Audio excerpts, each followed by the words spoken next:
Hello बच्चों, कैसे हैं आप? आपका बहुत बहुत स्वागत है मेरे चैनल आरसी स्टडी पॉइंट पे।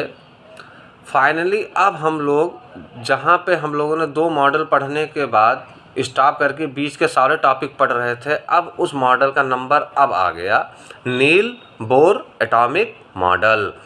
अब बच्चों आपको सारी चीज़ें बहुत अच्छे समझ में आएंगी, क्योंकि अदरवाइज अगर मैं पहले आपको 2 मॉडल पढ़ाने के बाद अगर ये तीसरा मॉडल पढ़ाता तो वो कुछ चीज़ें आपको समझ में कम आ पाती, क्योंकि कई उसके अंदर कई बेसिक चीज़ें थीं जो अब आपको क्लियर हो जाएंगी। देखिए, नील बोर जी ने ये बताया कि एटम स्फेरिकल शेप में होते हैं, क्लियर है, और इनके ऊपर पॉजिटिव नेगेटिव, इनके ऊपर पॉजिटिव चार्ज होता है, क्लियर है, इनके अंदर पॉजिटिव चार्ज प्रेजेंट होता है इनसाइड द न्यूक्लियस। तो मतलब नील बोर ने ये बताया कि जो एटम होते हैं उनके अंदर न्यूक्लियस होता है, न्यूक्लियस पे पॉजिटिव चार्ज होता है और निगेटिव चार्ज जो होता है वो न्यूक्लियस के चारों तरफ रिवाल्व करता है, मतलब इलेक्ट्रॉन। तो इलेक्ट्रॉन पे नेगेटिव चार्ज होता है, वो रिवाल्व करते हैं। Electron revolve around a fix orbit. Electron तो आपको पता ही है बच्चों, इलेक्ट्रॉन ऑर्बिट में रिवाल्व करते हैं, और ऑर्बिट जैसे आपके ऑर्बिट कह दीजिए, सेल कह दीजिए, KLMN इस टाइप के हो गए, क्लियर है। इलेक्ट्रॉन डू नॉट एमिट, ये तो ना ही एमिट करते हैं और ना ही एब्जॉर्ब करते हैं, ना ही ये देते हैं ना ही ये लेते हैं energy. While revolving in a cell, जब ये सेल में जब रिवॉल्व करते हैं तो ना ही अपनी एनर्जी को एमिट करेंगे और ना ही ये एब्जॉर्ब करेंगे। बस यही एक कारण है कि जब इलेक्ट्रॉन जो ऑर्बिट में जो राउंड लगाता है तो इलेक्ट्रॉन गिर करके न्यूक्लियस के अंदर इसीलिए नहीं आता है क्योंकि ना ही ये एब्जॉर्ब करता है एनर्जी को और ना ही ये एमिट करता है। तो जब एनर्जी को एब्जॉर्ब नहीं कर रहा है तब ये न्यूक्लियस के अंदर के प्रोटॉन को अपनी तरफ खींचेगा नहीं, और एमिट नहीं कर रहा है तो जब चूंकि इसके अंदर एनर्जी निकल भी नहीं रही है तो इससे ये न्यूक्लियस में गिरेगा भी नहीं। तो मेन कारण इसका अब आपको समझ में आया होगा कि जो इलेक्ट्रॉन रिवॉल्व, जब इलेक्ट्रॉन ऑर्बिट में रिवॉल्व करते हैं लेकिन ये अपनी एनर्जी को ना ही एब्जॉर्ब करेंगे और ना ही ये एमिट करते हैं, इसीलिए ये फिक्स ऑर्बिट में ये रिवॉल्व करते रहते हैं। डू नॉट एमिट और एब्जॉर्ब एनर्जी।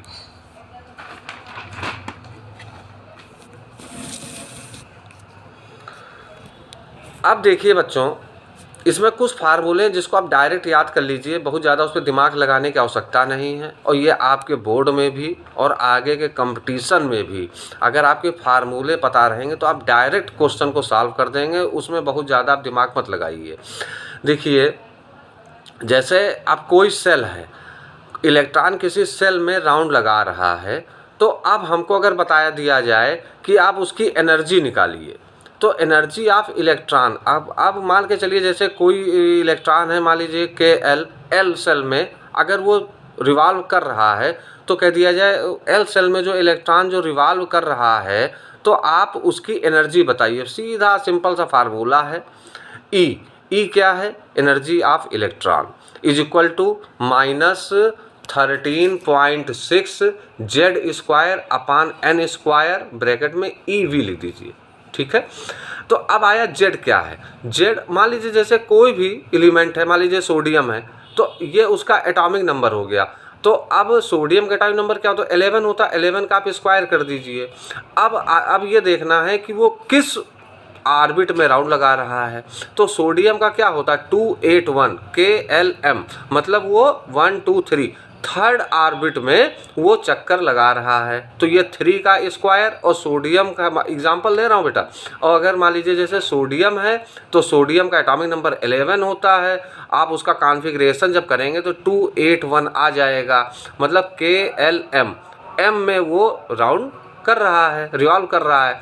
तो N सेल आपकी हो गई 3 नंबर की, क्लियर, KLM M सेल आपकी हो गई 3 नंबर की, तो 3 का स्क्वायर, और जैसे मान लीजिए सोडियम है कुछ भी है तो आप ये उसका एटॉमिक नंबर उसका स्क्वायर कर देंगे, तो आप एनर्जी ऑफ इलेक्ट्रॉन की एनर्जी आप उस पर्टिकुलर एलिमेंट की आप निकाल देंगे। लेकिन उसके पहले आपको कॉन्फ़िगरेशन आने चाहिए 2 8 इस टाइप के, तो उससे आप कर देंगे।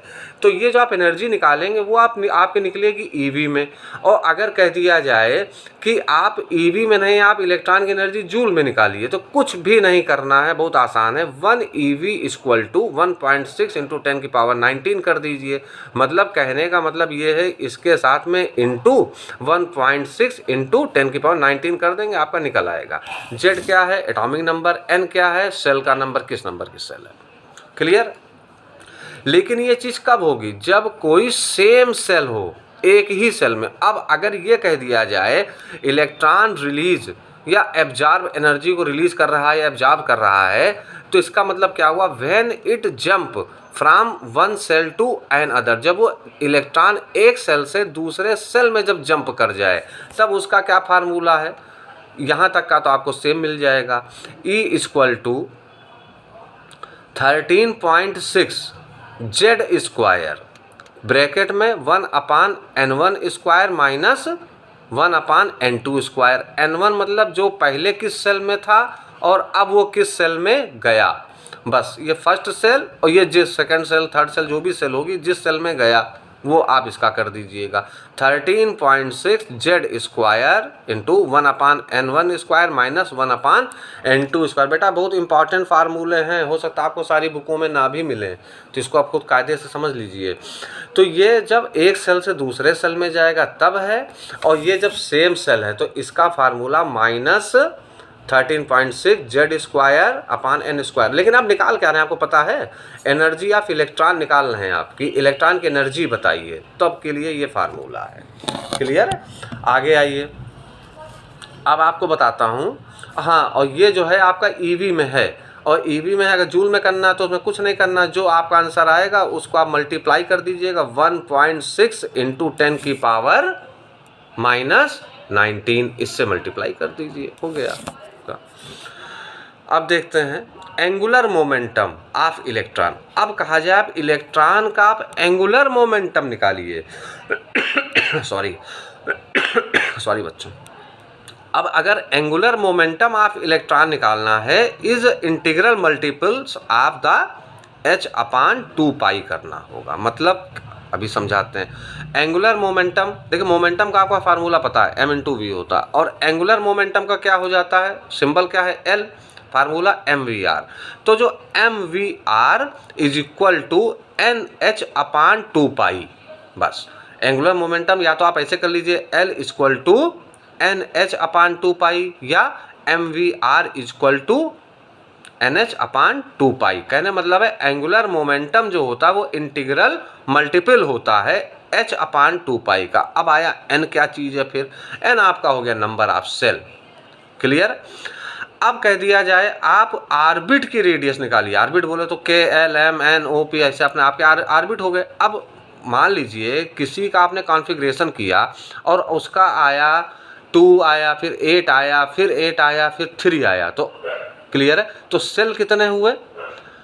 1 2 3 4 सेल हो गए, तो नंबर ऑफ सेल 4, और जिसका आपका रेडियस निकालना है उसका आपका एटॉमिक नंबर। तो रेडियस ऑफ आर्बिट निकालने के लिए हमको क्या करना पड़ेगा? 0.529 N स्क्वायर अपान Z। ठीक, अब आप कहेंगे सर Z क्या है? तो जो भी एलिमेंट के बारे में आपसे पूछा जाएगा कि इसकी आप आर्बिट की रेडियस निकालिए, सोडियम, पोटेशियम, कैल्शियम की जो भी दे देते हैं, तो उसका आपको एटॉमिक नंबर पता होना चाहिए। फिर एटॉमिक नंबर वो आप यहाँ Z लिख दीजिए और आप उसका कॉन्फ़िगरेशन कर दीजिए 2 8 8 ऐसे करके जो भी आता है, उसकी नंबर ऑफ सेल काउंट कर लीजिए। जितनी सेल होंगी जितने नंबर की, उसको आप नंबर ऑफ सेल आप यहाँ लिख दीजिए। क्लियर है? तो रेडियस ऑफ आर्बिट निकालना है तो कैसे निकालेंगे? 0.529 N स्क्वायर अपान Z, और रेडियस हमेशा एंगस्ट्रॉम में निकलेगी। एक चीज़ ये रेडियस ऑफ आर्बिट, हमको लगता है बच्चों इसके कई फार्मूले आपको टेक्स्ट बुक में नहीं मिलेंगे, इसलिए आप इन फार्मूलों को कहीं अपनी कॉपी में लिख लीजिएगा। आगे आपके कंपटीशन के लिए भी बहुत बढ़िया रहेगा ये, और बोर्ड के लिए तो ठीक ही है। ठीक, तो रेडियस ऑफ आर्बिट निकालनी है तो ये हो गया R equal to 0.529 N square upon Z angstrom में। एंगुलर मोमेंटम निकालना है तो L इक्वल टू NH/2π या MVR इक्वल टू अपान 2π। अगर आपको इलेक्ट्रॉन की क्या कहते हैं एनर्जी निकालनी है, अगर एक इलेक्ट्रॉन एक सेल से दूसरे सेल में जाएगा तो 13.6 Z square into 1/n1 square minus 1/n2 square EV में निकलेगा, और बाद में जूल में आप चाहें तो कन्वर्ट कर लीजिएगा। और अगर सेम सेल है और उसकी आपको एनर्जी का निकालना है इलेक्ट्रॉन की, तो -13.6 Z square upon n square EV, और ईवी को जूल में चेंज करने के लिए 1.6 इंटू 10⁻⁻19 जूल होता है। बच्चों, इसी के साथ नील बोर मॉडल अब आपका फिनिश हो गया। अब मिलते हैं नए टॉपिक के साथ में नए लेक्चर में। तब तक बच्चों इसको बढ़िया से आप रिवाइज़ करिए, लाइक करिए, शेयर करिए, जिससे अच्छे से वीडियो बनाने में और भी इंटरेस्ट रहे हमारा। और कहीं कोई डाउट भी अगर होता है तो आप पूछ लिया करो, ठीक है। तो जिससे कि अगर मान लीजिए कोई डाउट है तो उस चीज़ को उसी समय आपका मैं क्लियर करा दूंगा, तो आगे आपको डाउट ही नहीं रहेगा। ठीक बच्चों, मिलते हैं नए टॉपिक के साथ में आपसे। ओके, बाय बाय बच्चों।